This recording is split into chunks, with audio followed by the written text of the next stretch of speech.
नमस्कार. इतिहासात ना काही लढाया फक्त तलवारीनं नाही तर डोक्यानं जिंकल्या जातात. आज आपण अशाच एका अविश्वसनीय भेटीबद्दल बोलणार आहोत. एक अशी भेट जिने एका नव्या युगाचा पाया रचला. हे जे चित्र दिसतंय ना, हे फक्त एक आलिंगन नाहीये. यात दगा आहे, धाडस आहे आणि एका साम्राज्याचं भविष्य आहे. चला तर मग या एका क्षणामागची संपूर्ण कहाणी काय आहे ते जाणून घेऊया. तर गोष्टीची सुरुवात होते आदिलशाही सल्तनतीपासून. एक प्रचंड मोठी ताकद ज्यांच्यासमोर उभं राहण्याची कुणाची हिंमत नव्हती. पण आता त्यांच्याच साम्राज्याला एक आव्हान मिळू लागलं होतं. आदिलशाहीच्या दरबारात ना एका नावाची चर्चा, खरं तर भीती होती, आणि ते नाव होतं छत्रपती शिवाजी महाराज. महाराजांची वाढती शक्ती, स्वराज्याची कल्पना, हे सगळं आदिलशाहीसाठी एक मोठा धोका बनत चाललं होतं. आणि मग या आव्हानाला उत्तर देण्यासाठी दरबारातून एक आवाज उठला. तो आवाज होता अफजल खानाचा, एक बलाढ्य सरदार, ज्याने भर दरबारात विडा उचलला की मी शिवाजीला जिवंत किंवा मृत परत आणीन. त्याचा आत्मविश्वास त्याच्या प्रत्येक शब्दातून ओसंडून वाहत होता. आता दुसऱ्या बाजूला पाहूया. एका बाजूला अफजल खान एवढं मोठं सैन्य घेऊन निघाला होता. मग महाराजांनी काय केलं? त्यांनी शक्तीला शक्तीने उत्तर द्यायचं ठरवलं नाही. त्यांनी युक्तीचा मार्ग निवडला.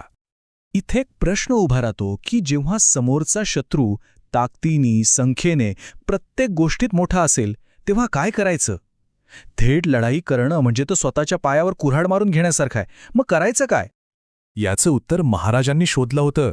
त्यांनी शत्रूची वाट बघितली नाही, उलट रणांगणच स्वतःच्या आवडीचं निवडलं. अशी जागा जिथे शत्रूची ताकदच त्याची कमजोरी ठरेल. आणि ती जागा म्हणजे प्रतापगड. हा फक्त एक किल्ला नव्हता, हा एक सापळा होता. सह्याद्रीच्या कुशीत घनदाट जंगलाने वेढलेला एक अभेद्य किल्ला. आता प्रतापगडच का, तर ही निवड म्हणजे एक मास्टर स्ट्रोक होता. विचार करा, चारी बाजूंनी उंच डोंगर, त्यामुळे शत्रू थेट हल्ला करू शकत नाही.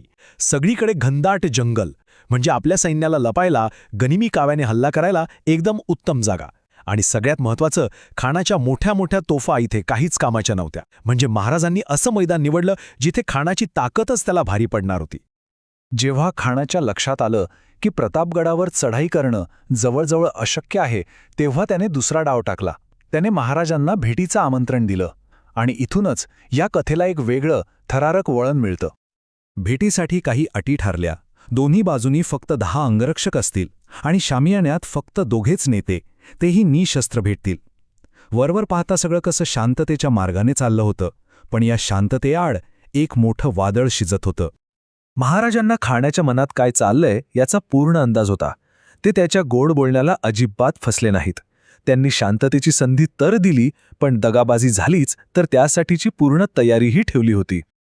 आणि ही तयारी काय होती ते बघा. वरून निशस्त्र दिसत असले तरी आतमध्ये पोलादी चिलखत होतं, आणि हातात लपवलेली होती वाघनखं आणि बिछवा. म्हणजे प्रत्येक हालचालीचा विचार आधीच करून ठेवला होता. आणि मग तो क्षण आलाच, ज्या क्षणाची इतिहास वाट बघत होता. भेट सुरू झाली आणि सगळ्यांच्या नजरा त्या शामियान्याकडे लागल्या. ठरल्याप्रमाणे दोघे भेटले. अफजल खान तसा उंचपुरा, धिप्पाड, त्याने महाराजांना मिठीत घेण्यासाठी हात पुढे केले, जणू काही एक मैत्रीपूर्ण आलिंगनच. पण पुढच्याच क्षणी खानाचा खरा चेहरा समोर आला. त्याने महाराजांना आपल्या मिठीत आवळलं आणि पाठीवर लपवलेल्या कट्यारीने जोरदार वार केला. हा होता स्पष्ट दगाफटका.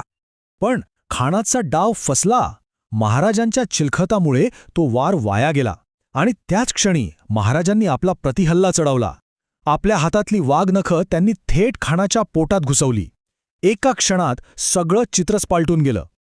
शामियान्यात ही घटना घडत असतानाच प्रतापगडावरून एक तोफ कडाडली. तो फक्त एक आवाज नव्हता, तो एक इशारा होता. तोफेचा इशारा मिळताच जंगलात दबा धरून बसलेले मावळे खानाच्या गाफील सैन्यावर तुटून पडले. जी लढाई एका शाम्यान्यात सुरू झाली होती ती आता प्रतापगडाच्या दऱ्याखोळ्यात पसरली. हा एक सुनियोजित हल्ला होता. फक्त एकच घटना, पण तिचा परिणाम तो मात्र दूरगामी होता. या एका विजयाने आदिलशाही सल्तनतीला मोठा धक्का दिला आणि संपूर्ण मुलखात एकच संदेश गेला की शिवाजी महाराज हे फक्त एक बंडखोर नाहीत, तर ते एक कुशल रणनीतिकार आणि अजिंक्य योद्धा आहेत. या विजयाने स्वराज्याचा पाया अक्षरशः पोलादी केला. तर मग जाता जाता एक प्रश्न. प्रतापगडाच्या या लढाईतून आपण काय शिकतो? कोणत्याही संघर्षात सैन्याची संख्या जास्त महत्वाची ठरते की त्याचं नेतृत्व करणाऱ्याची बुद्धिमत्ता यावर विचार करायला हरकत नाही.